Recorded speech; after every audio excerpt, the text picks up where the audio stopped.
Pandian store. ஒரு வழியா சத்திவேலு எப்படியாவது பாண்டியன் குடும்பத்தை பழி வாங்கணும்னு ஆசைப்பட்ட மாதிரியே சுகுனியாவை வச்சு இங்கே செந்தில போலீஸ்லேயும் மாட்டி விடுறாரு. இதுலேருந்து செந்தில் மீனா எப்படி தப்பிக்க போகிறாங்க? ஸோ செத்திலோடைய இந்த சதி திட்டத்தை எப்படியாவது முறியடிச்சு செந்தில் மீனா வீட்டுக்கு வரணும்னு நினச்சிங்கன்னா மறக்காமல் இந்த வீடியோக்கு லைக் பண்ணி தெரியப்படுத்துங்க. பாண்டியன் ஸ்டோரில் நம்ம சத்திவேலு எப்போல்லாம் இந்த குடும்பத்தை பழி வாங்கணும்னு ஆசைப்பட்டுருக்காரு. அதுக்காக இப்போது சுகுனியாவை அவருடைய ஸ்பை மாதிரி தான் அந்த வீட்டில் வச்சுருக்காரு. சுகுனியாவும் கொஞ்சம் கூட ஈவியாக இருக்க இல்லாமல் அசிங்கமே இல்லாமல் அந்த வீட்டில் இருக்க சாப்பாடு சாப்பிட்டுக்கிட்டு அந்த வீட்டுக்கே துரோகம் பண்ணிகிட்டு இருக்காங்க. இங்கே மீனாவும் செந்திலும் போயிட்டு அவங்க அப்பாவை பார்த்துட்டு வரும்போது ஜனார்த்தன் சொல்கிறாரு, என்ன மாப்பிள்ள, காலேஜில் நல்லா தான் படிச்சிருக்கீங்க, நீங்கள் மட்டும் அப்போவே எக்ஸாம் ட்ரை பண்ணியிருந்தா இந்நேரத்துக்கு நல்ல கவர்மெண்ட் ஜாப் கிடச்சிருக்கும். பரவாயில்ல, இப்பயும் ஒன்றும் கெட்டு போகலை, ஒரு 10 லட்ச ரூபா செலவு பண்ணால் போதும் மாப்பிள்ள, கண்டிப்பாக நீங்கள் இப்போவும் கவர்மெண்ட் ஜாப் வாங்க முடியும் அப்படின்னு ஜனார்த்தன் சொல்ல உடனே செந்திலும் சரி மாமா நான் பணம் ரெடி பண்ணுறேன் அப்படின்னு சொல்லிடுறாரு. இங்கே பேசி முடிச்சுட்டு மீனா செந்தில் வராங்க. வந்ததும் மீனா வேலைக்கு போயிடறாங்க, செந்தில் கடைக்கு போயிடறாரு. கடைக்கு போன செந்திலுக்கு மனசு ஃபுல்லாக அதே யோசனையாக இருக்குது. 10 லட்ச ரூபா இருந்தால் தான் கவர்மெண்ட் ஜாப் வாங்க முடியுமா? இல்லைனா நம்ம நிலைமை என்னத்துக்கு ஆகுறது? கடைசி வரைக்கும் நம்ம பள்ளி சித்தப்பா சொல்கிற மாதிரி நம்மளையும் பொட்டனை போகிறவன் தானே சொல்லுவாங்க. நாம் மீனாவுடைய கௌரவத்தையும் மரியாதையும் காப்பாற்றணும்னா கண்டிப்பாக நாம் கவர்மெண்ட் ஜாபுக்கு போய் தான் ஆகணும். அதுக்கு 10 லட்ச ரூபா பணம் தேவைப்படுது. என்ன பண்ணலாம்? வட்டிக்கு வாங்கலாமா? வட்டிக்கு வாங்கினா நம்ம நம்பி யார் அவ்வளோ பெரிய அமௌண்ட் கொடுப்பா? என்ன பண்ணுறது ஒன்றும் புரியலன்னு இங்கே செந்தில் ஒரு யோசனையாக இருக்கான். பழனி பேசுகிற எதையுமே கால் வாங்காமல் செந்தில் இதே யோசனையாக இருக்கும்போது பழனி, டேய் மாப்பிள்ள என்னடா பண்ணுற? நானும் காலைல வந்துலேருந்து பார்த்துட்ருக்கேன், நீ ஏதோ பயங்கரமான சிந்தனையில் இருக்கியே, எதுவும் பிரச்சனையாடா அப்படின்னு கேட்க இங்கே செந்திலும் ஒன்றும் இல்லை மாமா அப்படின்னு சொல்லி சமாளிக்கிறான். அதுக்கப்புறமா இங்கே 2 பேரும் டீ குடிக்க போகும்போது செந்தில் பழனி ஃபோர்ஸ் பண்ணி கேட்கறதுனால நடந்த எல்லாத்தையுமே சொல்கிறான். இந்த மாதிரி 10 லட்ச ரூபா பணம் வேணுமா மாமா, அது மட்டும் இருந்துச்சுன்னா கண்டிப்பாக நான் கவர்மெண்ட் ஜாபுக்கு போயிடுவேன். ஆனால் கவர்மெண்ட் ஜாபுக்கு போயிட்டா இந்த 10 லட்சம் சம்பாதிச்சிடலாம், ஆனால் போகணுமே, அதுக்கு என்னை நம்பி யார் மாமா தருவா? ஏண்டா மச்சாண்ட கேட்கலாமே. ஆமாம், எங்கள் அப்பா பற்றி தெரியாதா?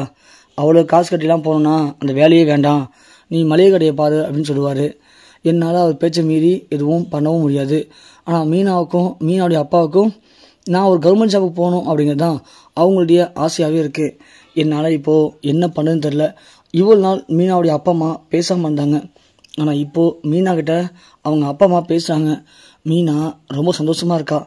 என்னால் சந்தோஷத்தை திரும்பவும் கெடுக்க முடியாது மாமா. அவளுக்காகவாச்சும் அவங்க அப்பா அம்மா அவள்கிட்ட பேசணும், அப்போ தான் மீனா சந்தோஷமாக இருப்பா. அதுக்காகவே நான் இந்த கவர்மெண்ட் ஜாபுக்கு போகணுன்னு முடிவு பண்ணிட்டேன் மாமா. சரிடா மாப்பிள்ள, ஆனால் அதுக்காக 10 லட்ச ரூபாய்க்கு நம்ம எங்கடா போகிறது? அதான் மாமா தெரியல. எனக்கு யார்கிட்டையாவது நீங்கள் 10 லட்ச ரூபா பணம் வாங்கி தரீங்களா மாமா? மாப்பிள்ள வாங்கி தரது முக்கியம்டா, அவ்வளோ அமௌண்ட் நம்ம நம்பி யாரா தருவா? அதுக்கு வட்டியில் நம்ம கட்டணுமே மாப்பிள்ள, அதெல்லாம் என்னடா பண்ணுறது? தெரில மாமா, என்னால் எதுவும் யோசிக்க முடியல. ஆனால் மீனாவோட சந்தோஷத்தை அப்படி நிலைக்க வைக்கணும், அது மட்டும்தான். என்னோட சின்ன பையன் கதிர் பார்த்தீங்களே, ராஜி போலீஸ் ஆகணும்னு சொன்னதும் கதிர் எம்பூட்டு பெரிய விஷயம்லாம் பண்ணுறான். ஆனால் நான் அதெல்லாம் பண்ண போதில்லை மாமா. எனக்கு மீனோட சந்தோஷத்தை எப்போதும் போல இருக்க வைக்கணும் அப்படின்னா இந்த 10 லட்ச ரூபா பணங்கிறது எனக்கு கண்டிப்பாக வேணுமாம்மா. அதுதான் ஒரு யோசனையாக இருக்குது அப்படின்னு இங்கே செந்தில் சொல்லிட்டு போயிடுறாரு. ஒன்று பழனி யோசிக்கிறாரு, நாம் வேணும்னா நம்ம அண்ணன்கிட்ட போயிட்டு நம்மளோட சொத்தை பிரித்து வாங்கிட்டு அதை வேணால் கொடுத்துடலாமா செந்தில்கிட்ட அப்படின்னு யோசிக்கிறாரு. ஏன் சுகுனியா கல்யாணத்துக்கு நகை போட்டு வந்திருப்பால, அந்த நகையை கேட்டு பார்த்தா என்ன அப்படின்னும் இங்கே பழனிக்கு ஒரு யோசனை வருது. வீட்டுக்கு போன பழனி சுகுனியா கூப்பிட்டு, சுகுனியா இது மாதிரி நீ கல்யாணத்துக்கு எம்பூடு நகை போட்டு வந்த அப்படின்னு கேட்க சுகுனியா ஒன்று, ஓ உங்களுக்கு அந்த ஆசை வேறு இருக்கா, வரதட்சணை வேணும், எம்பூட்டு எதிர்பார்க்குறீங்க நீங்கள் எப்போ அப்படின்னு கேட்க, ஐயா சுகுனியா நீ தப்பாக புரிஞ்சுக்காத, நான் அந்த அர்த்தத்தில் கேட்கல, அப்புறம் வேற என்ன அர்த்தத்தில் கேட்குறீங்க?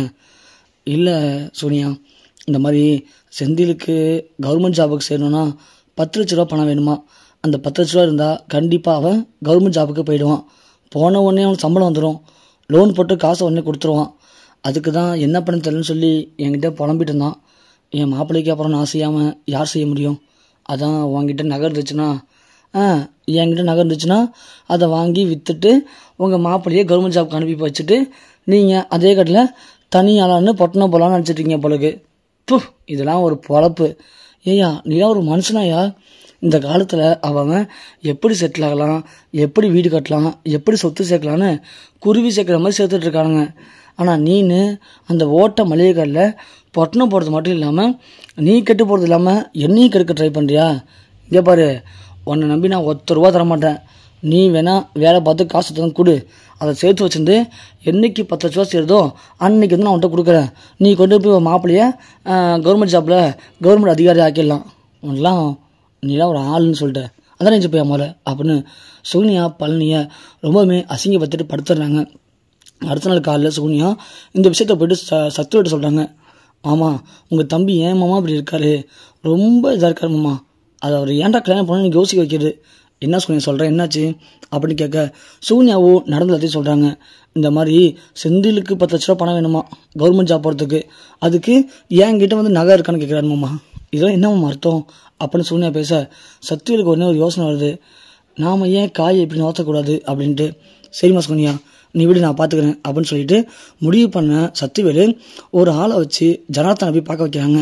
ஸோ ஜனார்த்தனுக்கு பணம் வேணும்னா சொல்லுங்கள், ரொம்ப ரொம்ப கம்மியான இன்ட்ரெஸ்ட்டில், அதுவும் 1 பைசா இன்ட்ரெஸ்ட்டில் ₹10 லட்சம் பணம் வாங்கிறதுக்கு நம்மள்ட்ட ஒரு ஆள் இருக்குது. உங்களுக்கு யாராவதுக்காவது ₹10 லட்சம் பணம் வேணும்னா சொல்லுங்கள், கண்டிப்பாக நான் மூவ் பண்ணி தரேன், உங்களுக்கும் கமிஷன் உண்டு அப்படின்னு ஜனார்த்தன் காதில் போட்டு வைக்கிறாங்க. ஜனார்த்தனும் இந்த விஷயத்த வீட்டில் சொல்ல உடனே ஜனார்த்தனுடைய மனைவி மீனாட்ட சொல்கிறாங்க. மீனாவுடைய அம்மா சொல்லவும் மீனாவும் செந்தில்கிட்ட சொல்ல செந்திலும் அந்த பணத்தை வாங்கிக்கலாம் மீனா, வாங்கி நாம் உங்கள் அப்பா சொன்ன மாதிரி கவர்மெண்ட் ஜாப்புக்கு அப்ளை பண்ணலாம், அப்ளை பண்ணி கிடச்சிச்சின்னா எனக்கு வேலை கிடச்சவொடனே எனக்கும் உனக்கும் லோன் போட்டு அந்த பணத்தை நம்ம கொடுத்துடலாம் அப்படின்னு சொல்ல மீனாவும் சரின்னு சொல்கிறாங்க. ஜனார்த்தனும் அவங்கள போய் பார்க்குறாங்க. இங்கே சத்துவில் ரெடி பண்ண ஆள் தான் இந்த பணத்தை கொடுக்குறாங்க, அதுவும் 1 பைசா வட்டிக்கு. ஜனார்த்தனும் அவர்கிட்ட போயிட்டு அந்த பணத்தை வாங்கிட்டு வராங்க. வாங்கிட்டு வந்துட்டு அடுத்த நாள் மீனாவை கூப்பிட்டு அந்த பணத்தையும் ஜனார்த்தன் கொடுக்குறாரு. அந்த பணத்தை மீனா வாங்கிக்கிற மீனா அந்த பணத்தை கொண்டு போய் ஆஃபீஸ் போகும்போது கொடுக்குறதுனால தான் கையில் வச்சுக்கலான்னு சொல்லிட்டு ஆஃபீஸில் போய் வச்சுக்கிறாங்க. அப்போதைக்கு சத்திவேலு பிளான் பண்ண மாதிரியே இங்கே இன்கம் டேக்ஸ் ஆஃபீஸருக்கு கால் பண்ணுறாரு. கால் பண்ணி இது மாதிரி மீனா அப்படிங்கிற ஒரு கவர்மெண்ட் அதிகாரி ரோட்டு ஓரத்தில் அரசுக்கு சொந்தமான இடத்துல போட்டிருக்க கடையை காலி பண்ண சொல்லி கவர்மெண்ட்ஸ் வந்து நோட்டீஸ் கொடுத்துருக்காங்க. ஆனால் அந்த நோட்டீஸை அவங்க தப்பான வழியில் பயன்படுத்தி அங்கே இருக்க கடைக்காரங்கள்ட்ட லஞ்சமாக ₹10 லட்சம் பணம் வாங்கியிருக்காங்க அப்படின்னு சொல்ல இங்கே விஜிலன்ஸும் உடனே மீனாவை சோதனை பண்ண மீனாவுடைய ஆஃபீஸ்க்கே நேராக போகிறாங்க. அப்படின்னு பார்த்து மீனா செந்தில வந்து பணத்தை எடுத்துகிட்டு போங்க, இங்கே எந்த ஆபத்து அப்படின்னு சொல்ல செந்திலும் கரெக்டாக ஆஃபீஸுக்கு வந்துடுறாரு. இங்கே வரவும் மீனாட்ட இருக்க பணம் செந்தில்கிட்ட இருக்குது. அப்போ தான் கரெக்டாக விஜிலன்ஸ் வந்து பிடிக்கிறாங்க. அப்போது இந்த ஆள் தான் மீனாவுக்கு லஞ்சம் கொடுத்துருக்காரு அப்படின்னு செந்தில விஜிலன்ஸ் கையும் களமாக பிடிக்கிறாங்க.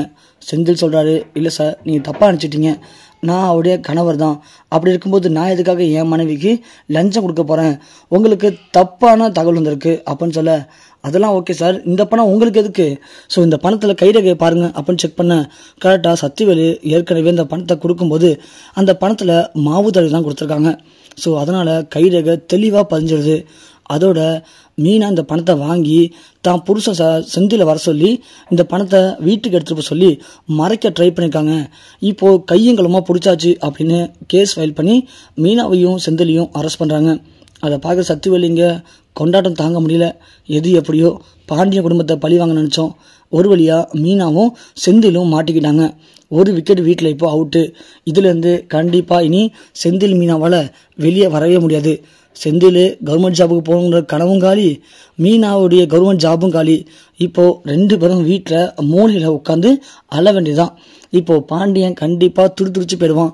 அதை பார்த்து நாம் இனிமேல் சந்தோஷப்பட வேண்டியதான் அப்படின்னு சத்திவேலு பயங்கர சந்தோஷத்தில் இருக்காரு.